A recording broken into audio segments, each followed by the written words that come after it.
अस्सलाम वालेकुम दोस्तों। आज का हमारा वाकया एक सूदखोर का है। इसका क्या इबरतनाक अंजाम हुआ और इस पर अल्लाह का कौन सा अजाब आया। बहुत ज़माने पहले की बात है।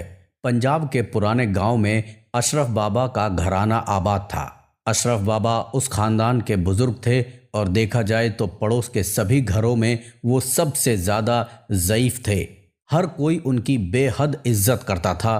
अशरफ बाबा को उनके पोते पोतियों की देखा देखी बड़े और बच्चे सभी अशरफ बाबा के नाम से पुकारते थे जहां पर उनका घर था। उनके आसपास तकरीबन 20 से ज़्यादा मकान थे और उनके सामने खेत, उन खेतों के करीब ही 3-4 घने दरख्त थे।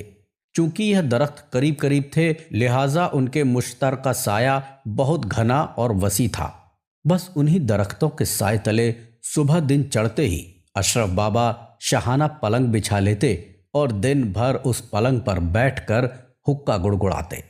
दोपहर के वक्त उनकी बहुएं यहीं पर उनके लिए खाना लाके दे देती और मगरिब की नमाज के बाद बाबा और उनके पलंग को उनके पोते घर तक ले जाते। बाबा के 4 बेटे थे। 2 की शादी उनकी बेगम ने अपने हाथों से की थी और फिर उस नेक बख्त का इंतकाल हो गया और बाकी दोनों बेटियों की शादियां उनकी बड़ी 2 बहुओं ने करवाई थी और बाबा की कोई बेटी न थी लिहाजा उनका सारा काम उनकी बहुएं ही करती है। और अशरफ बाबा सारा दिन उन दरख्तों के साए में बैठे रहते। आते जाते लोग बाबा को सलाम करते, उनके अहवाल दरियाफ्त करते और अपना रास्ता लेते। लेकिन अशरफ बाबा की इस कदर शोहरत की वजह उनकी बुजुर्गी हरगिज न थी बल्कि उनका कारोबार था जो कि सालों से चलता आ रहा था। अशरफ बाबा गांव वालों का चलता फिरता बैंक थे। किसी को कोई ज़रूरत पेश आ जाती, कोई संगीन मर्ज लाहक हो जाता, किसी के बेटे या बेटी की शादी होती या फिर किसी के यहाँ बच्चे की पैदाइश या फिर कोई और मसला हो जाता, हर वो काम जिसमें गांव वालों को पैसे की ज़रूरत होती वह बिला झिझक अशरफ बाबा से कुछ रुपए कर्ज ले लेते और अशरफ बाबा उन्हें उनकी मतलूबा रकम दे देते। नेज़ उनसे जिस तरह ख़ानदान पेशानी से पेश आते हैं और भला आते भी क्यों ना, अशरफ बाबा उधारी रकम पर मनमर्जी सूद वसूल करते और यह कारोबार सालों से करते आ रहे थे। उनकी पलंग पर लगे तकिए के नीचे उन्हें उधार की रकम रखते और सूद की तफसीलात से भरा एक बेसूद सा रजिस्टर रखा था जिसे वो एक पल के लिए भी खुद से दूर न होने देते। अगर कभी बारिश बरसने लगती तो अपनी पोतियों को इस कदर शोर मचाकर बुलाते जैसे कोई सैलाब आ गया हो। फ़कत इस कदर शोर शराबे का सिर्फ इतना मकसद होता कि उनका रजिस्टर गीला न हो जाए। दादा अपनी असली रकम और उसे सूद समेत लेने में खूब होशियार थे। उन्हें 40 से ज़्यादा साल गुजर चुके थे, कोई उनसे रकम लेकर भाग नहीं पाया था। अशरफ बाबा की उसी लालच और हवस में उनकी ज़िंदगी के दिन गुजर रहे थे। एक दिन गांव के स्कूल के मास्टर साहब का बाबा के पास से गुजर हुआ। उन्हें रोककर सलाम दुआ करने लगे। बाबा ने उन्हें करीब पड़ी कुर्सी पर बैठ जाने के लिए कहा और साथ ही साथ हुक्के की चिलम का रुख उनकी तरफ कर दिया। मास्टर साहब बोले, जनाब जुमे की नमाज अदा करके आ रहा था, सोचा आपके अहवाल दरियाफ्त कर लूं। आपने तो कभी गलती से भी मस्जिद का रुख नहीं किया। बाबा साहब यह सुनकर बोले, मास्टर साहब मुझे काम से फुर्सत ही नहीं मिलती। कभी किसी की रकम देखनी होती है तो कभी किसी के सूद का खाता लिखना होता है। नमाज के लिए तो मेरे पास वक्त ही कहाँ है। यह सुनकर तो जैसे मास्टर साहब को आग लग गई। कहने लगे, बाबा सूद हराम है। अगर आप बिला सूद लोगों की मदद करना चाहें उधार ही सही और मुआयना मुद्दत पर वापस ले लें। इस तरह आपको सवाब भी मिलेगा, लोगों की भी मदद हो जाएगी। लेकिन बाबा ने कहा, नेकी की बात सुननी थी। हो गई शुरू अपनी वकालत। बोले, मियाँ कहाँ पर हराम है। हम किसी को पर वक्त उसकी मतलूबा रकम मुहैया करते हैं। आजकल कौन किसी को कुछ देता है, लेकिन मैं कभी किसी को इनकार नहीं करता। अब उसके बदले मैं जो वसूल करता हूँ वो तो मेरी मेहनत है, ना कि हराम। बाबा को आज तक कभी कोई खौफ खुदा याद न दिला सका तो भला मास्टर जी की कहाँ चलनी थी। मास्टर साहब कुछ देर अपने खौलते हुए खून के साथ बाबा के सामने बैठे रहे, फिर उससे रुखसत चाही। अगले रोज उनकी बड़ी बहू उनके लिए खाना लाई तो कहने लगी, अब्बा जी, आज गांव के मास्टर साहब की बीवी आई थी, आपके लिए कुछ पैगाम देकर गई है। दादा ने झट से पूछा, क्या कहती है? बहू ने बताया, वह कह रही थी कि सूद लेना गुनाह है। अगर बाबा हमें कुछ रकम बिला सूद उधार दे दें, ईद उल फितर के बाद मेरी दो बेटियों की शादी है, हम उधार की रकम ईद उल अजहा के चांद में लौटा देंगे।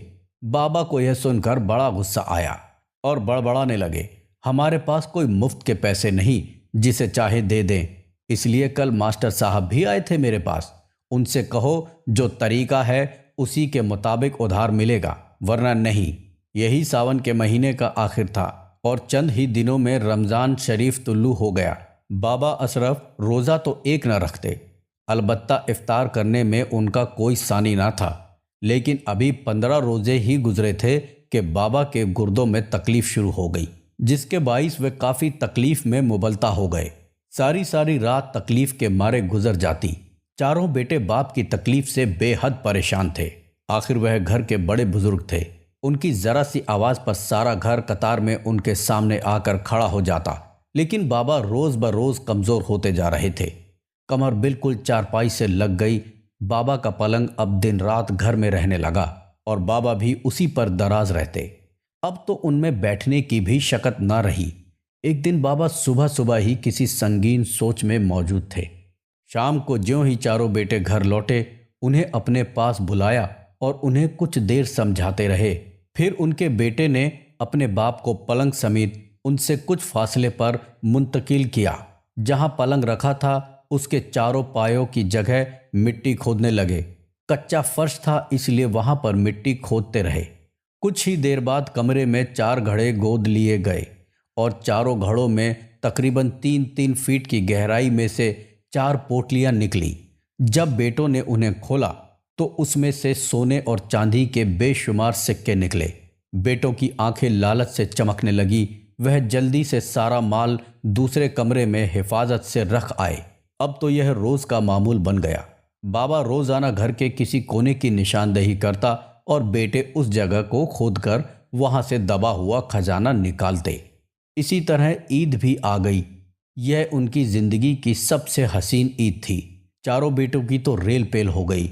लेकिन ईद के 2-4 दिन बाद एक रात अचानक बाबा की तबीयत खराब होने लगी और अब तो उनसे बोला भी नहीं जा रहा था। उनकी जैसे आंखों में ही जान अटक गई। बेटों से कुछ कहना चाहते थे मगर कुछ कह नहीं पा रहे थे। बेटे बाप का इशारा समझ रहे थे, इसलिए वो बाप को चारपाई समेत उठाए पूरे घर में घुमा रहे थे कि बाप कब किस कोने का इशारा करे तो वो उस जगह को खोदकर खजाना निकालें। जो ही बैतुल खला के सामने से गुजरे, दादा को तो जैसे मौत के फरिश्ते नजर आने लगे। उनकी आंखें बाहर की जानिब उबलना शुरू हो गईं। अचानक यह सब कुछ छोटे बेटे ने देख लिया और जोर से बोला, बाबा का इशारा बैतुल खला की तरफ है। सब ने चारपाई वहीं छोड़ दी और लगे बैतुल खला की तोड़फोड़ करने। और पीछे की दीवार की तरफ से अब तक का सबसे बड़ा खजाना मिल गया। सारे का सारा घर खजाने की तकसीम में लग गया और उधर उसी दौरान बाबा की रूह कूच कर गई। अगले रोज अशरफ बाबा का जनाजा हो गया। तदफीन के 2 दिन के बाद गांव के किसी शख्स ने इंकशाफ किया। बाबा की कब्र में बड़ा सुराख हो गया और उसमें से काले रंग का बड़ा सांप मुंह निकाले बैठा है। ये खबर पूरे गांव में जंगल की आग की तरह फैल गई। उनके खानदान समेत पूरा गांव इस बात की तस्दीक अपनी आंखों से करके आया। वाकई वहां पर बहुत बड़ा सांप मौजूद था जो बाबा की कब्र के सुराख में से अपना फन बाहर निकालता और अंदर चला जाता। ये सांप अल्लाह का अजाब था अशरफ बाबा के लिए, जो कि उन्हें सारी जिंदगी की सूदखोरी के सबब मिला था। वो अपनी दौलत साथ कब्र तक न ले जा सके और उनकी औलाद उसी दौलत के बटोरे में उनके आखिरी वक्त में उनके साथ न थी। अशरफ बाबा की मौत का इबरतनाक इंतज़ाम मौलवी साहब जुमे में लोगों को जुमे के खुतबे में सुनाते और उन्हें सूदखोरी जैसी लानत से बाज रहने की हिदायत देते।